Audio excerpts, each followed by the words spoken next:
এবার আবারও আলোচনায় এসেছে জামাতে ইসলামী। সামাজিক যোগাযোগ মাধ্যমে তোলপাড় শুরু হয়েছে সাংবাদিক ইলিয়াস হোসেনের এক বিস্ফোরক ফেসবুক পোস্ট ও ইউটিউব লাইভকে ঘিরে। তিনি দাবি করেছেন, জামাতের কিছু শীর্ষ নেতার সম্মতিতেই হয়েছে একের পর এক জামাত নেতাদের ফাঁসি। আর সেই বক্তব্য ঘিরেই প্রশ্ন, ভেতরেই কি তাহলে জামাতের শত্রু? ইলিয়াস হোসেন বলেন, কেউ স্বপ্ন দেখছে ভারত তাদের ক্ষমতায় বসাবে, কেউ বা জামাতকে ভাগ করে নিজের ক্ষমতা কায়েম করবে। তিনি ইঙ্গিত দেন, জামাত এবং শিবিরের মধ্যে কিছু বিষয়ে প্রকাশ্য বিভেদ এখন আর গোপন নয়, এমনকি এসব ঘটনা গণমাধ্যমেও এসেছে।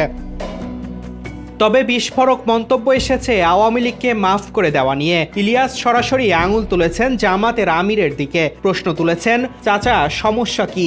রয়ের কাছে ভিডিও আছে নাকি? লেনদেন কিছু আছে? তিনি বলেন, এই দেশ 15 বছর ইন্ডিয়ার কাছে বিক্রি ছিল, তাদের মাফ করে দিয়ে আপনি কি তাদের নিয়েই থাকতে চান? এখানেই থেমে থাকেননি ইলিয়াস, বিএনপির দিকেও ছুড়ে দেন কটাক্ষ। বলেন, জিয়া পরিবার বাদ দিলে বিএনপির 90% মানুষ আসলে আওয়ামী লীগের মতোই। সালাউদ্দিন আহমেদের গুম হওয়ার ঘটনা নিয়ে তিনি বলেন, আমরা জানতাম তাকে ইন্ডিয়া গুম করেছিল, আসলে ও গুম হয় নাই, বাংলাদেশের মানুষকে গুম করেছিল। ইন্ডিয়াতে বসে সে ফোনে কথা বলে, আমার সাথে কয়েকবার কথা বলেছে। আমি তো অবাক হতাম, ইন্ডিয়াতে বসে সে কথা বলে আর কিছু বলে না। পরে বুঝলাম এরা আসলে রয়ের লোক। Tarek Rahman, news now 24।